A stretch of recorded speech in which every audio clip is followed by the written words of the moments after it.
आज हम पढ़ेंगे work done by variable force. बहुत ही इम्पॉर्टेंट टॉपिक है, पेपर के लिए मोस्ट फेवरेट टॉपिक है ये।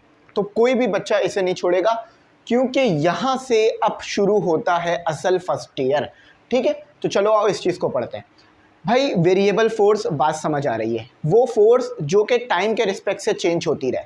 फॉर एग्जाम्पल 1 सेकेंड में वो फोर्स थी 5 न्यूटन, दूसरे सेकेंड में वो हो गई 10 न्यूटन, तीसरे सेकंड में 10 न्यूटन तो है लेकिन डायरेक्शन चेंज हो गई, तो यानी फोर्स चेंज होती जा रही है। तो टाइम के रिस्पेक्ट से फोर्स चेंज होती रहे उसे आप वेरिएबल फोर्स कहते हो। यानी कांस्टेंट वैल्यू ना हो, कांस्टेंट मैग्नीट्यूड ना हो, उसका मैग्नीट्यूड चेंज होता रहे, साथ ही साथ डायरेक्शन भी चेंज होती रहे। ठीक है, अच्छा अब होता क्या है इसमें, अब अगर आपके पास फोर्स कांस्टेंट नहीं है तो स्ट्रेट लाइन तो नहीं आएगी। क्यों? क्योंकि कभी फोर्स ऊपर लग रही होगी, कभी ज़्यादा लग रही होगी, कभी नीचे लग रही होगी। अब ज़रा इसको मैं समझो डायग्राम से कैसे होता है ये, लेकिन इसमें भी वर्क डन आपको पता करना है, तो इसी चीज़ को कहा जाएगा work done by variable force. अब कैसे पता करेंगे, थोड़ा सा मुश्किल तरीका है, लेकिन अगर ये वीडियो देख ली ज़िंदगी बहुत आसान हो जाएगी आपकी। देखो यहाँ से मैंने काम करना शुरू किया, थोड़ा सा काम किया, फोर्स की डायरेक्शन बदल गई। ठीक है, फोर्स की डायरेक्शन बदल गई, फोर्स की डायरेक्शन नीचे की तरफ आ गई। फिर थोड़ा सा काम किया, फोर्स की डायरेक्शन ऊपर की तरफ चली गई। फिर थोड़ा सा काम किया, फोर्स की डायरेक्शन इस तरफ आ गई। अच्छा, अब फोर्स की वैल्यू कम हो गई। फिर थोड़ा सा काम किया, फोर्स की डायरेक्शन नीचे आ गई। फिर थोड़ा सा काम किया, फोर्स की डायरेक्शन ऊपर चली गई। अब ये तो बहुत ज़्यादा टेढ़ा मेढ़ा बना दिया ना मैंने, इसको थोड़ा सा ऐसा बनाते हैं ताकि समझने में आसानी रहे। समझ लो, इस तरह से ये हुआ, इस तरह से ये हुआ, यानी कभी फोर्स की डायरेक्शन चेंज हो रही थी, कभी मैग्नीट्यूड चेंज हो रही थी। तो जो वर्क डन आया, यानी जो ग्राफ बना, वो इस तरह का बना। अब वर्क कैसे पता करूं, क्योंकि लाइन तो स्ट्रेट ही नहीं है। जब स्ट्रेट लाइन नहीं है तो कोई शेप ही नहीं बनेगी। क्या ये ट्राइंगल है? क्या ये ट्राइंगल है? नहीं, ट्राइंगल तो नहीं है, क्योंकि ट्राइंगल में तो स्ट्रेट लाइन्स होती है। चलो ये वाली लाइन स्ट्रेट है, ये वाली लाइन, ऊपर वाली लाइन स्ट्रेट नहीं है। अब देखो काम क्या होगा, तो इस चीज़ को तो हम नहीं कर सकते ट्राइंगल से, तो एरिया नहीं पता कर सकते।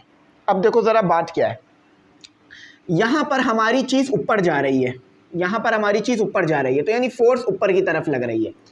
डिस्प्लेसमेंट किस तरफ कवर हो रहा है? डिस्प्लेसमेंट आगे की तरफ कवर हो रहा है, आपको नज़र आ रहा होगा। ठीक है, तो डिस्प्लेसमेंट को थोड़ा सा मैं ज़रा इसको बेहतर बना देता हूँ। डिस्प्लेसमेंट ये रहा आपका, ठीक है डिस्प्लेसमेंट। अब ये एंगल है आपका थीटा, ये एंगल किसके दरमियान है? D S. डी एस मतलब डिस्प्लेसमेंट, और ये क्या है? आपकी फोर्स। यानी फोर्स की वजह से आपने देख रहे हो ना कि चीज़ ऊपर की तरफ जा रही है। अब यहाँ पर आ जाते हैं, यहाँ पर आपकी फोर्स नीचे की तरफ आ रही है, यहाँ पर आपकी फोर्स नीचे की तरफ आ रही है, यानी नीचे की तरफ लग रही है। डिस्प्लेसमेंट अभी भी आगे की तरफ कवर हो रहा है। ठीक है, तो ये क्या हो गया? डी, ये हो गया आपका डी एस, और ये आपका एंगल बन गया।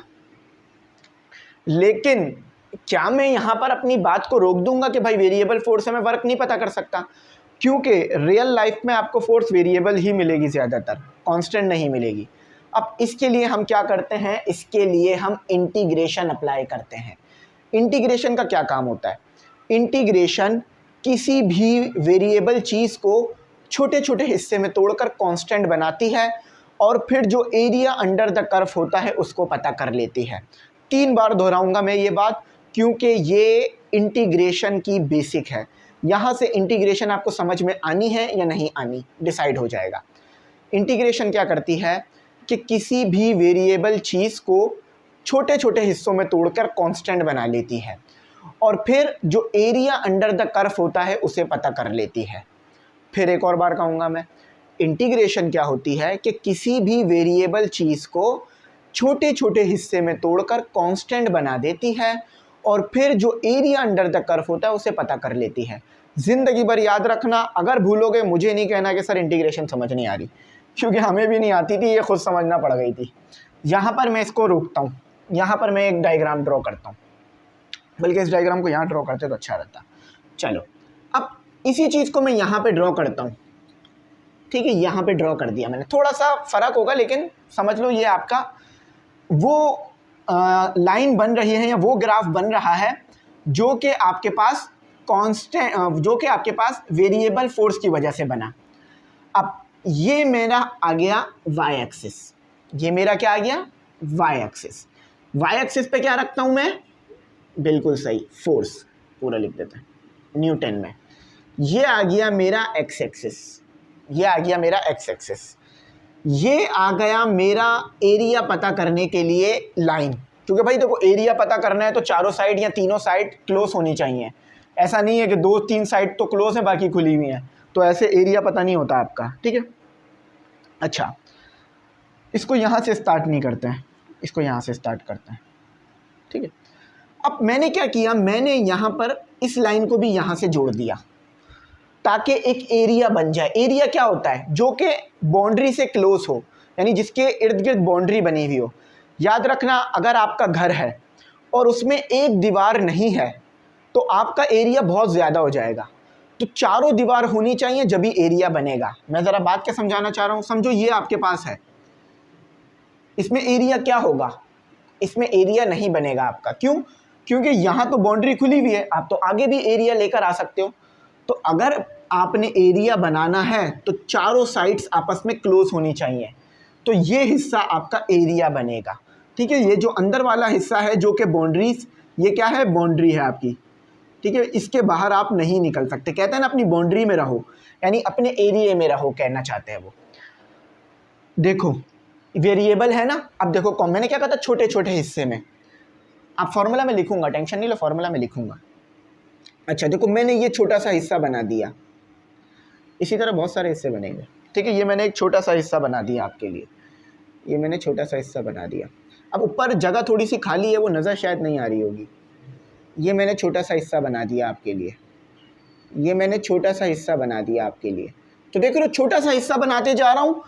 अब ये जगह खाली है, ये स्पेस रहता है इसमें बाकी, क्योंकि ये वेरिएबल है। ये छोटा सा हिस्सा बना दिया मैंने, ठीक है। ये मैंने छोटा सा हिस्सा बना दिया, ये मैंने छोटा सा हिस्सा बना दिया, ठीक है। ये मैंने छोटा सा हिस्सा बना दिया। अब देखो छोटा छोटा हिस्सा बना रहा हूँ, तो जो आपका डिस्प्लेसमेंट था वो स्ट्रेट लाइन में आ गया। पहले क्या था, डिस्प्लेसमेंट आड़ा टेढ़ा था, लेकिन अब आपका डिस्प्लेसमेंट स्ट्रेट लाइन में आता जा रहा है। अच्छा, अब फिर मैंने एक छोटा सा हिस्सा बना दिया, फिर मैंने एक छोटा सा हिस्सा बना दिया, फिर मैंने एक छोटा सा हिस्सा बना दिया, फिर मैंने एक छोटा सा हिस्सा बना दिया। याद रखना, ये ऊपर वाली लाइन स्ट्रेट बनाना, ठीक है। यानी ये फिर मैंने एक छोटा सा हिस्सा बना दिया, फिर मैंने छोटा सा हिस्सा बना दिया, फिर मैंने एक छोटा सा हिस्सा बना दिया, और फिर मैंने एक छोटा सा हिस्सा बना दिया। मेरा टाइम ज़्यादा चला जाए कोई मसला नहीं है, आपको बात समझ में आनी चाहिए। देखो, ये मैं रेक्टेंगल बनाने की कोशिश कर रहा हूँ। ये जो छोटे छोटे एरिया बना रहा हूँ ना मैं, ये रेक्टेंगल है। तो जब ये रेक्टेंगल बनाने की वजह से ये छोटा सा हिस्सा ऊपर खाली रह रहा है, तो इसको हम अभी नेगलेक्ट करेंगे, इसको कैलकुलेट नहीं कर रहा है। अब देखो, ये आपका है x, यहाँ से आप स्टार्ट हो रहे हो, xi कह देता हूँ क्योंकि ये टोटल x है। ये आपका xi है, यहाँ से आप स्टार्ट करोगे कैलकुलेट करना, और यहाँ तक आप कैलकुलेट करोगे, xf तक आप कैलकुलेट करोगे। ये क्या है, ये चीज़ क्या है, ये जो स्ट्रेट लाइन में आ रही है ये आपकी फोर्स है। ये वाली लाइन किसके लिए होगी, F1 के लिए होगी, या Fi के लिए कह लो। और ये वाली लाइन किसके लिए होगी, F के लिए होगी, F फाइनल के लिए होगी, ठीक है। पहले आप ये वाला एरिया पता करोगे, फिर ये वाला, फिर ये वाला, फिर ये वाला, ये वाला, ये वाला, ये वाला, ये वाला, ये वाला, ये वाला, ये वाला, ये वाला, ये सारे एरिया एक एक करके आप कैलकुलेट करोगे। मुश्किल हो जाएगा ना। इसी चीज़ को साइंटिस्ट ने आसान करने के लिए इंटीग्रेशन निकाली। इंटीग्रेशन में क्या करना है आपने कि ये वाली लिमिट लगानी है अपर में, ठीक है। ये वाली लिमिट लगानी है, सॉरी, ये वाली लिमिट लगानी है लोअर में, ये वाली लिमिट लगानी है अपर में। QI/QF करना है, और आपका जो पूरा एरिया है वो पता चल जाएगा। तो क्या करना है आपने, ये लिमिट लगानी है लोअर में। मैं थोड़ा सा शायद आगे पीछे बोल गया था, इसको मैं ठीक कर दूं। लोअर में आती है इनिशियल आपकी जो वैल्यू है वो आती है इनिशियल लिमिट, और ऊपर जो आती है लिमिट फाइनल आती है। तो इनिशियल और फाइनल। अब इंटीग्रेशन यहाँ पर नहीं लगा के दी इन्होंने इंटीग्रेशन वाला काम समीशन से कर लिया, तो समीशन से भी किया जा सकता है। अब ज़रा मैं आपको कैलकुलेट करके बताता हूँ। अगर आप एरिया 1 कैलकुलेट करोगे तो कैसे करोगे, एरिया 1 कैलकुलेट करने के लिए आप लिखोगे W इज इक्वल टू, अब ये पहला वाला एरिया है ना, एरिया अंडर द कर्व वर्ग के बराबर होता है, याद रखना। आपने छोटे छोटे हिस्से में क्यों बांटा? ताकि आपके पास एक ऐसी ज्योमेट्रिकल शेप आ जाए जिसको आप देख सको, जिसका आपके पास एरिया का फॉर्मूला हो। तो ये आपके पास एक रेक्टेंगल आ गया है, याद रखना। ये जो बॉक्स नज़र आ रहा है ना, यहाँ से लेकर सिर्फ यहाँ तक पहला बॉक्स, इसी तरह बहुत सारे छोटे छोटे बॉक्स मैंने ड्रॉ किए हैं। ये पहला बॉक्स आपके पास क्या है? एक रेक्टेंगल है जिसकी 2 पैरेलल साइड्स बराबर होती हैं, याद रखना। तो जब ये वाला वर्क एरिया पता करोगे तो W1 आ जाएगा आपके पास, या W इनिशियल भी कह सकते हो आप इसे। क्यों? क्योंकि ये पहला है। अच्छा, अब area under the curve, area क्या है? हाँ, बेस हाइट, और हाइट I और multiply by base I। Height क्या है? F1 है। देखो, ये एरिया का फॉर्मूला मैंने किसके लिए लिखा है? रेक्टेंगल के लिए लिखा है, ठीक है। ये रेक्टेंगल का एरिया का फॉर्मूला है, height multiply by base. I क्यों लिख रहा हूं? क्योंकि इनिशियल है, पहली चीज पता कर रहा हूं, ठीक है। तो ये मैंने WI is equal to FI, क्यों? क्योंकि हाइट बराबर है फोर्स के, और बेस बराबर किसके है? DS के, DSI लिखूंगा। लेकिन यहां पर मैंने DS नहीं कहा है, यहां पर मैंने उसे X कहा है, तो मैं इसे XI लिखूंगा। अच्छा, डेल्टा करके लिखूंगा। डेल्टा क्यों? क्योंकि छोटा सा डिस्टेंस पता कर रहा हूं। ये XI खुद एक चेंज है जो कि आगे वाले से और पीछे वाले की मदद से निकला है। समझ में आ रही है ना मेरी बात? देखो, ये ओरिजिन से स्टार्ट नहीं हो रहा, तो इसलिए से X नहीं लिख सकता। मेरे पास एक डिस्प्लेसमेंट ऐसा था और उसमें से मैंने एक छोटा सा हिस्सा काटा है। देखो, छोटा सा हिस्सा काटा ना, देखो ना, यहाँ से लेकर यहाँ तक मेरे पास डिस्प्लेसमेंट था, मैंने उसमें से छोटा सा हिस्सा काट लिया, तो उसे मैं X तो नहीं कह सकता, मैं डेल्टा X कहूँगा, क्योंकि मैंने चेंज निकाला है। तो इसीलिए इसको यहाँ से हटाते हैं, बात समझाने के लिए लिखा था XI। यही फॉर्मूला बुक में लिख के दिया हुआ है। अब यही फॉर्मूला ना इसके लिए भी लगाओ। आप बोलोगे सर बड़ा मुश्किल हो जाएगा हमारे लिए काम, ये तो बहुत ज़्यादा है। तो इसके लिए ही तो साइंटिस्ट ने इंटीग्रेशन या समीशन आपको करके दी कि आप चलो नहीं लगाना चाहते, आप क्या करो?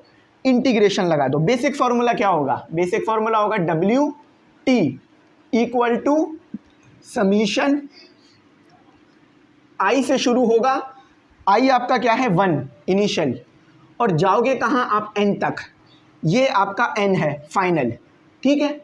तो FI डेल्टा डॉट लगा दो यहाँ। अच्छा देखो, ये जो मैंने मल्टीप्लाई लगाया ना, इसका मतलब है कि ये आपस में मल्टीप्लाई हो रहा है, तो यहाँ डॉट लगा लो, ठीक है। XI, ठीक है, ये आपका फॉर्मूला बन गया। अब I 1 से शुरू हो रहा है, I किससे शुरू हो रहा है? 1 से शुरू हो रहा है, इसी तरह आगे तक जाता रहेगा। एक फॉर्मूला इन्होंने और लिखा है, मैं इसको ज़रा ऐसे भी बता दूं कि delta W is equal to delta F, इसके साथ डेल्टा नहीं लिखा, F डॉट डेल्टा DS। याद रखना, ये इस X को ही DS कह रहे हैं, यहाँ लिख लो हेयर, ये DS जो है ये X ही है। डेल्टा लगा हुआ है तो दोनों तरफ डेल्टा आएगा। समझ में आ गई बात? ताकि कंफ्यूज ना हो इसलिए मैंने लिखा। ये डेल्टा क्यों आ रहा है वर्क के साथ? क्योंकि आपने वर्क एक चेंज का निकाला है, एक छोटे से चेंज का वर्क निकाला है। आपके पास ये फॉर्मूला लिख आ गया है, ठीक है। ये आपके पास फॉर्मूला मैंने बना दिया। ये बात तो नहीं भूलोगे ना, एरिया ऑफ रेक्टेंगल का फॉर्मूला है और उसी से ये बनाया है। अगर भूल रहे हो तो ये देख लो भाई, HI इक्वल टू FI के बराबर है। जो हाइट है वो फोर्स है आपके पास, ठीक है, और DXI जो है वो आपके पास BI के बराबर है, ठीक है। BI या डेल्टा BX भी कह सकते हो इसे, ठीक है। अच्छा, अब मज़े की बात देखो कि भाई इस फॉर्मूले से तो सिर्फ शुरू वाला आ रहा है, लेकिन मुझे तो सारे कैलकुलेट करने हैं ना, सारे एरिया कैलकुलेट करने हैं। तो उसके लिए मैंने क्या अप्लाई कर दिया? समीशन अप्लाई कर दिया। अब ये काम किस तरह करेगा ये देखो। ये काम किस तरह करेगा ये देखो, समीशन यहाँ भी आएगा, ठीक है। ये आई से शुरू होगा, आई यहाँ पे 1 होगा और ये भी n तक जाएगा, ठीक है। दोनों n तक आपके पास जाएंगे, दोनों n नंबर ऑफ टर्म तक निकलेंगे। मैं यहाँ पर समझा दूँ कि i इक्वल टू 1 का मतलब होता है कि 1 से स्टार्ट लेना, n का मतलब होता है कि आप 3 तक भी जा सकते हो, 5 तक भी जा सकते हो, 1 से लेकर 10 तक भी जा सकते हो, 1 से लेकर इन्फिनिटी तक भी जा सकते हो, ठीक है। अब मैं ज़रा इसको लिखना चाहूँ तो कैसे लिखा जाएगा, इसका क्या मतलब है, समीशन i1n, इसका मतलब ये है कि wi, ठीक है, wi लिया जा रहा है आपके पास। यानी अगर मैं इसको खोल के लिखूं तो पहले आप i1 कैलकुलेट करोगे, फिर आप 2 कैलकुलेट करोगे, फिर आप 3 कैलकुलेट करोगे, फिर आप 4 कैलकुलेट करोगे। ये एडिशन क्यों लग रही है, क्योंकि ये समीशन का मतलब होता है कि सम करना, जितनी भी चीज़ें आएंगी उन सबको सम कर देना, ठीक है। इसी तरह से आगे भी जा रहे हो wn तक जाओगे, n की वैल्यू जैसी ही आपको पता चलेगी आप रुक जाओगे, ठीक है।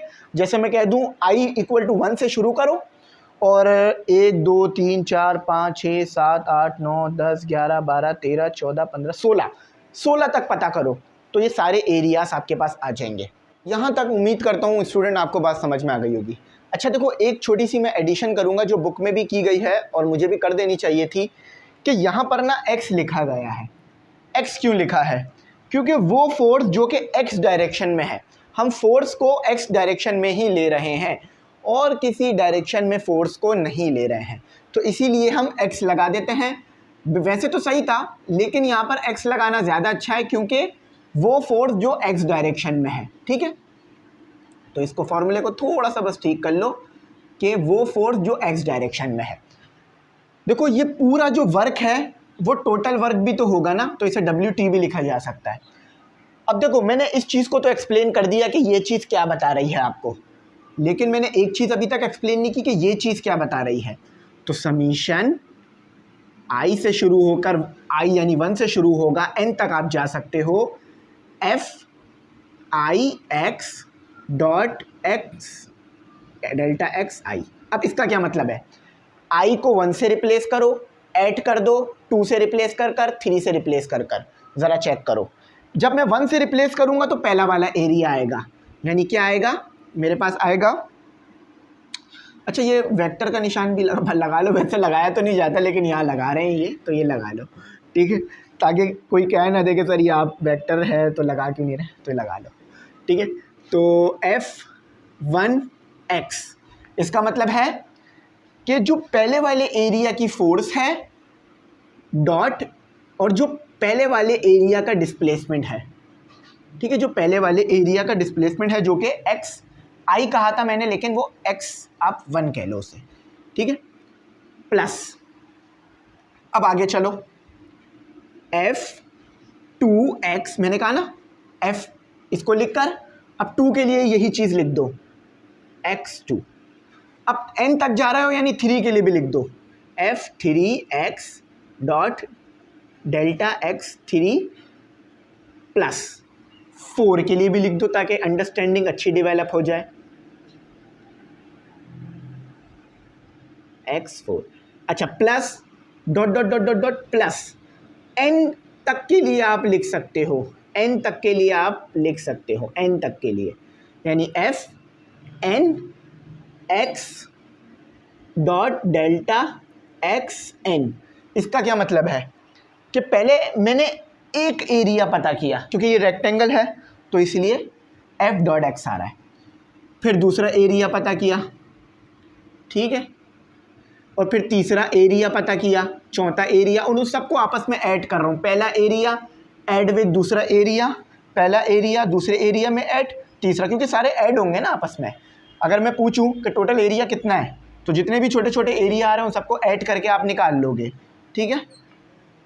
तो ये सब हो गया, तो ये समझ में आ गया। अब मैं इसको लिख सकता हूँ WT, क्योंकि ये टोटल वर्क है, तो हमारे पास फाइनल इक्वेशन क्या बनेगी, WT equal to summation i equal to 1 n तक जाना एफ आई एक्स की डायरेक्शन में डॉट डेल्टा एक्स कवर करना आई होगा और ये डिस्प्लेसमेंट, ये आपकी फाइनल इक्वेशन आ गई। ठीक है, और यही लिखी हुई है बिल्कुल। अच्छा, इसको एक और फॉर्म में भी लिखा हुआ है इन्होंने, ये डॉट प्रोडक्ट है भाई, तो डॉट प्रोडक्ट भी लिया जा सकता है इसका। तो i equal to 1 N F, dot product हटाओगे तो क्या आएगा, मुश्किल लग रहा होगा लेकिन अगर समझोगे तो समझ आ जाएगी, कोई मुश्किल नहीं होगी। ये आ गया आपका विथ एंगल, ये वो फॉर्मूला है जो इसको ओबे कर रहा है। यानी अगर ये पूरा एरिया निकालना चाहते हो वेरिएबल फोर्स की वजह से तो ये फॉर्मूला अप्लाई कर दो। ये 16 एरियाज बनाए मैंने, यानी छोटे छोटे 16 एरिया बन रहा है, 1 2 3 4 5 6 7 8 9 10 11 12 13 14 15 16, छोटे छोटे 16 बन रहे हैं ना। तो n क्या हो जाएगा आपका 16 और i क्या हो जाएगा आपका 1। यानी ये जो चीज़ें मैंने लिखी है ना 4 के लिए, आपको 16 के लिए लिखना पड़ेगा और फिर छोटे छोटी चीज़ों को कैलकुलेट करना पड़ेगा। तो ये बहुत मुश्किल काम है। इस चीज़ को आसान करने के लिए इंटीग्रेशन आती है, इंटीग्रेशन नहीं है तो इसको ऐसे ही लिखना पड़ेगा मुझे, वरना मैं इसमें इंटीग्रेशन लगाता। इंटीग्रेशन क्या होता है कि इनिशियल लिमिट को मैं लो में रखता और ऐसे, इनिशियल लिमिट को मैं लो में रखता और फाइनल लिमिट को मैं यहाँ पे रखता। यानी इनिशियल लिमिट क्या है मेरे पास 1 और फाइनल लिमिट क्या है 16, और फिर मैं इसी फॉर्मूले को अप्लाई करता, मेरे पास कैलकुलेट हो जाता। मुझे पता है ये बात नहीं समझ में आ रही, मैं नहीं जा रहा हूँ डिटेल में इसको, अभी ये आपके कोर्स का हिस्सा भी नहीं है तो इसको मिटा दो, अभी सिर्फ समीशन की मदद से समझ लो। ठीक है, चलो एक बार मैच कर लेते हैं कि हमने काम सही किया है या गलत किया है। ठीक है, फॉर्मूला चेक कर लेते हैं कि W T summation N I equal to 1 F, अच्छा एक्स पहले आएगा ना, एक्स पहले लिखो बाद में लिखो, कोई बिग डील नहीं है क्योंकि देखो ऊपर उन्होंने पहले लिखा हुआ, कोई मसला नहीं है, एक्स पहले लिखो बाद में लिखो, कोई मसला नहीं है। ठीक है, फिर इंटीग्रेशन एक्स आई और फिर आपके पास ये हो गया। ठीक है, बिल्कुल सही है। आई होप मेरी इतनी देर की मेहनत आपको समझ में आई होगी। बहुत डिटेल में गया हूँ मैंने खुद पढ़ते वक्त भी इतना डिटेल में नहीं गया होगा जितना डिटेल में पढ़ाते वक्त चला गया मैं। तो बस इस चीज़ को समझ लेना, एक दो बार फिर देख लेना, ये चीज़ समझ में आ गई ना, ये तो फिर हलवा है, ये कोई मुश्किल नहीं करना आपको इसमें। तो अगर समझ ना आए तो पूछना, मैं ज़रूर बताऊँगा। याद रखना ये फोर्स आपके पास वेक्टर क्वांटिटी है, जब भी इसके ऊपर हमने एरो हेड बनाया है। ये फोर्स भी वेक्टर क्वांटिटी है, ये डिस्प्लेसमेंट भी वेक्टर क्वांटिटी है। छोटे छोटे एरिया में इसीलिए बांट दिया ताकि जो डिस्प्लेसमेंट आपके पास वेरिएबल आ रहा था वो भी कांस्टेंट हो जाए, मतलब वो भी एक लीनियर हो जाए, स्ट्रेट लाइन में हो जाए। ठीक है, बाकी फोर्स तो आपके पास एक स्ट्रेट लाइन बना ही रही थी। तो यहाँ पर इस टॉपिक को रोकते हैं, इसके बाद एनर्जी का टॉपिक पढ़ते हैं। एक और चीज़ मैं आपको बता दूँ, सेल्फ असेसमेंट के क्वेश्चंस मैंने कर लिए, वो भी शेयर करता हूँ ताकि आप लोगों को यहाँ पर वो भी मिल जाए। पहले में कहा जा रहा है how does the concept of work done by a variable force differ from work done by a constant force. कैसे work done by variable force अलग है work done by constant force से। तो ये मैंने बता दिया कि work done by variable force में आपके पास फोर्स तब्दील होती रहती है, उसमें कांस्टेंट फोर्स नहीं होती, और work done by constant force उसमें फोर्स चेंज नहीं होती, स्ट्रेट लाइन आ जाती है आपके पास, तो कैलकुलेशन आसान हो जाती है। यही चीज़ यहाँ लिख दी है, when a constant force is apply work done is calculated as the product of force displacement. पर फोर्स और डिस्प्लेसमेंट को प्रोडक्ट करो, वर्क आ जाएगा। लेकिन वेरिएबल में ऐसा नहीं होता, ये पूरा कहानी वेरिएबल के लिए ही थी। अच्छा, how can you represent a variable force graphically to analyse the work done. तो ग्राफिकली एनालाइज करने के लिए हमें फोर्स को वाई एक्सिस पे प्लॉट करना होगा। जैसे कि देखो मैंने यहाँ फोर्स को वाई एक्सिस पे रखा, एक्स एक्सिस पर डिस्प्लेसमेंट रखा। मैं यहाँ पर एक बात कहूँगा कि आप लोगों को पढ़ाने की बरकत से मुझे भी बहुत कुछ सीखने के लिए मिलता है, मेरे नॉलेज में इजाफा होता है और मुझे बहुत कुछ अच्छा समझ में आता है। और यकीन मानो जितना भी टाइम मैं पढ़ाता हूँ ना, ये मेरी ज़िंदगी का बहुत अच्छा टाइम होता है। यानी वो टाइम जब मैं पढ़ा रहा होता हूँ या आपको पढ़ाने के लिए खुद पढ़ रहा होता हूँ तो मेरी ज़िंदगी का बेस्ट टाइम होता है। क्यों? क्योंकि उस वक्त मुझे ये उम्मीद होती है कि मैं किसी के लिए काम कर रहा हूँ, मतलब मैं किसी के लिए भले की एक नीयत रखा हुआ हूँ। और पढ़ाने का जो मेरे दिल में जज्बा होता है ना, वो यही होता है कि मैंने कुछ करना है, यानी मैंने कुछ नॉलेज आप तक डिलीवर करनी है, मैंने आपको एक बेहतर इंसान बनने में मदद करनी है। तो बस मेरी यही दुआ है अल्लाह ताला से कि आप लोग इसे बहुत अच्छा तरह समझो। यकीन मानो ये चीज़ें हमें समझ नहीं आई थी हमारे टाइम पे, तो बहुत मुश्किलात रहीं, बहुत परेशानियाँ रहीं, मगर जब अच्छी यूनिवर्सिटी में गए, एनईडी में गए, वहाँ पर टीचरों ने ये सिखाया तो उस दिन ये समझ में आया। आज आप लोगों को पढ़ाने के लिए और पढ़ा तो और अच्छी डिटेल में समझ में आई बात और एक अच्छा लेक्चर डिलीवर किया। हो सकता है कहीं कोई आगे पीछे चीज़ हो, गलती हो, लेकिन अपनी तरफ से पूरी कोशिश करिए। अगर वो गलती नज़र आए तो मेरी सलाह ज़रूर करना, मुझे बताना, मैं इंशाल्लाह उसे ठीक करूँगा और कोशिश करूँगा आगे से कभी इस तरह की गलती ना हो। मेरे लिए भी दुआ करना, मैं आपके लिए दुआ करूँगा। Thanks for watching. अल्लाह हाफ़िज़। अपनी कीमती दुआओं में मुझे ज़रूर याद रखना।